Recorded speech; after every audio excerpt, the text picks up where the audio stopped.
घर घर में गणेश जी विराजमान होंगे और घरों के अतिरिक्त मोहल्लों में, कॉलोनी में, लोग अपने ऑफिस में, कार्यस्थल पे और जो कारखाना इत्यादि है उसमें भी गणेश जी की प्रतिमा को स्थापित करते हैं। गणेश जी बुद्धि के देवता हैं, विघ्न का विनाशन करने वाले हैं और साथ ही मंगल मूर्ति हैं, मंगल प्रदान करने वाले हैं। हमारे जीवन में सदैव वे मंगल करता है, ऐसे देवता हैं गणेश जी। इसलिए किसी भी कार्य के प्रारंभ में गणेश जी का पूजन किया जाता है। श्री गणेश पूजन के साथ ही कार्य का श्री गणेश किया जाता है। इसलिए आज हम यहाँ चर्चा करते हैं कि वास्तु के अनुसार किस प्रकार की प्रतिमा हमको हमारे घर में या हमारे कार्यस्थल पर या हमारे ऑफिस इत्यादि में हमको स्थापित करना चाहिए, तो वास्तु के अनुसार हमको शुभ फल प्रदान करने वाली हो, हमारी उन्नति करे, धन लाभ करे और साथ ही साथ स्वास्थ्य लाभ हो।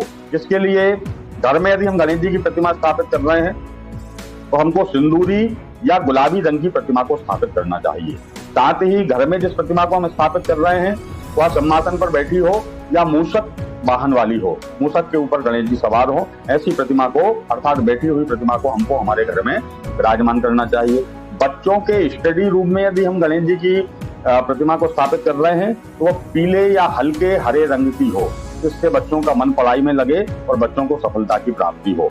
ऑफिस में हम यदि या हमारे कारखाने में, दुकान में, हमारे काउंटर या डेस्क के ऊपर गणेश जी की प्रतिमा को स्थापित कर रहे हैं तो हम विचार करें कि सफेद या हल्के गुलाबी रंग की प्रतिमा को हमको स्थापित करना चाहिए। साथ ही कार्यस्थल पर जो प्रतिमा हो वह खड़ी हुई प्रतिमा गणेश जी को हमको स्थापित करना चाहिए। यदि हम जहाँ इस प्रतिमा को स्थापित कर रहे हैं वहां हमको विचार करना चाहिए कि या तो गणेश जी की प्रतिमा को हमको पूर्व मुखी स्थापित करना चाहिए, उत्तर मुखी स्थापित करना चाहिए या पश्चिम मुखी मूर्ति को स्थापित करना चाहिए, लेकिन किसी भी स्थिति में दक्षिण मुखी मूर्ति को हमको विराजमान नहीं करना चाहिए।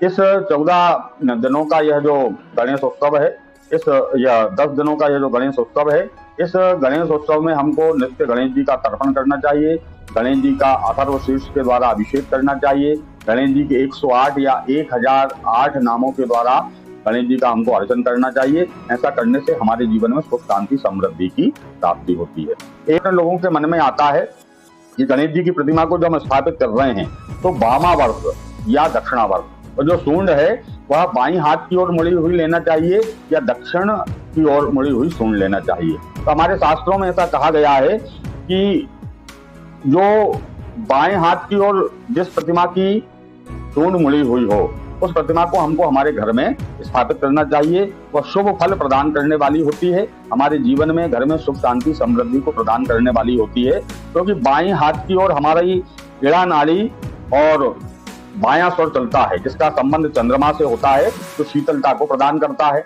इसलिए वामावर्त सूंड वाली प्रतिमा को घर में स्थापित करना चाहिए। लेकिन जो दक्षिणावर्त सूंड वाली प्रतिमा है वह अशुभ नहीं होती, वह भी शुभ होती है।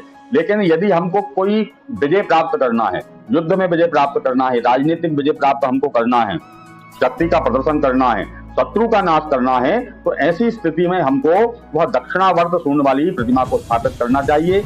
और उस दक्षिणावर्त सूंड वाली प्रतिमा की विशेष साधना होती है, उस विशेष साधना के द्वारा उसका पूजन करना चाहिए, तो वह हमारे उस मनोवांछित फल को प्रदान करने वाली होती है। क्योंकि दक्षिणावर्त, दक्षिण की ओर जब सूंड मुड़ी हुई रहती है उसका संबंध पिंगला नाड़ी और सूर्य के साथ होता है, तो दक्षिण स्वर उसमें चलता है, उसका संबंध सूर्य के साथ होता है, तो वह उग्र कार्य में विजय प्रदान करने वाली प्रतिमा कहलाती है।